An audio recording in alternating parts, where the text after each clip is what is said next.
Bueno, queríamos profundizar un poco más en este asunto de los pisos turísticos. Le hemos pedido a Manuel Hernández, abogado, socio director del Bufete Vilches, que nos eche una mano. Manuel, buenos días, gracias por atendernos. Buenos días, encantado. Bueno, si miramos los titulares en prensa, las noticias del sector jurídico, parece que han aumentado los litigios por este tipo de viviendas, sobre todo con ayuntamientos y con comunidades de vecinos. ¿Es así? ¿Tenéis esa percepción también en los bufetes?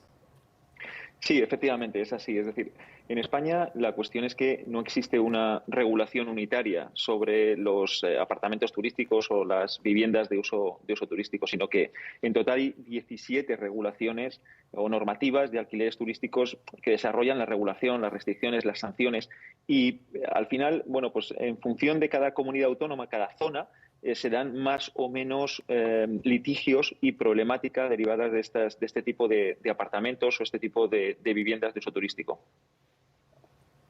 En esos pleitos con las comunidades de vecinos, ¿hacia qué lado se suele inclinar la balanza y por qué son la mayoría de los pleitos? ¿Porque hay ruidos, porque hay molestias, por qué motivos? Sí, efectivamente. Es decir, se desarrollan normalmente por actuaciones que son nocivas o insalubres, que dice la ley de propiedad horizontal, y que a su vez, bueno, pues efectivamente lo que hacen es que molestan a los vecinos.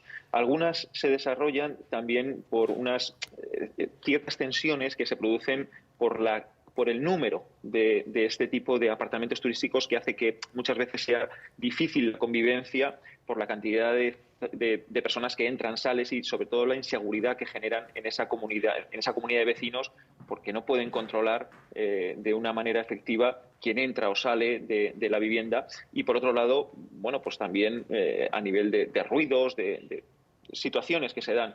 Pero las circunstancias es que este tipo de apartamentos, de viviendas, están aumentando en nuestra geografía.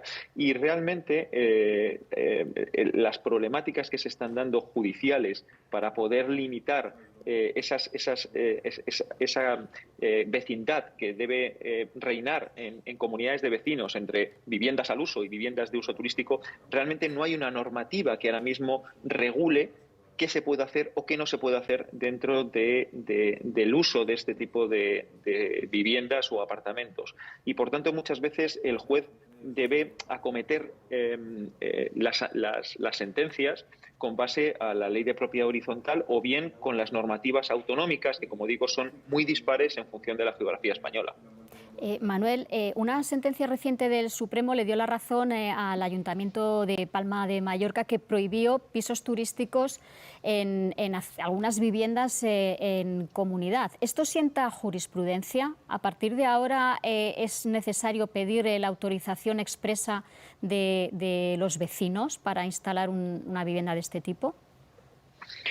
Bueno, realmente la jurisprudencia solamente surte efecto en el momento que la sentencia se dicta en pleno.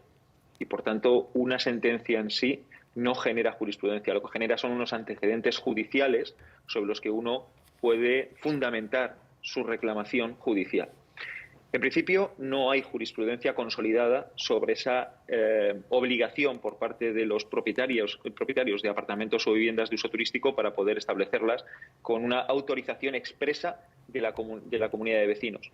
Lo que sí existe es la necesidad de tramitar un certificado de idoneidad para viviendas de uso turístico. Y es aquí donde precisamente la nueva ley de vivienda puede tener efectos. Es decir, que ese certificado de idoneidad solamente se conceda a aquellas viviendas o apartamentos que estén dentro de esa zona de mercado tensional al 2% que venías comentando, Inma.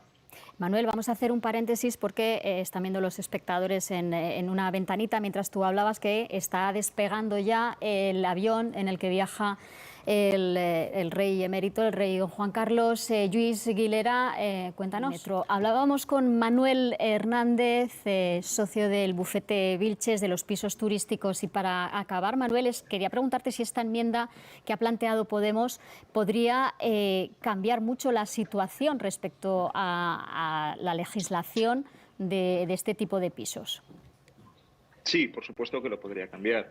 Es decir, tenemos que tener presente que en España, como decía, no hay una regulación como tal que sea aplicable a toda la geografía española y que se desarrolla a través de comunidades autónomas. Tanto la normativa turística como la normativa de vivienda está asumida de manera exclusiva por las comunidades autónomas, pero la Constitución española, que así lo establece, lo que determina es que, para que lo entendamos, la base o las líneas generales de la regulación las debe determinar el Estado. Es decir, las normas de juego las pone el Estado encima de la mesa. Esto lo que haría precisamente es limitar las normas de juego y, por tanto, tendría una aplicación directa sobre toda la normativa que se desarrollaría en las comunidades autónomas, por supuesto. Manuel Hernández, abogado del bufete Viches, muchísimas gracias por atendernos. Estaremos atentos a ver cómo evoluciona esa ley. Gracias, hasta otro día. Gracias a vosotros. Hasta luego. Bueno, decíamos...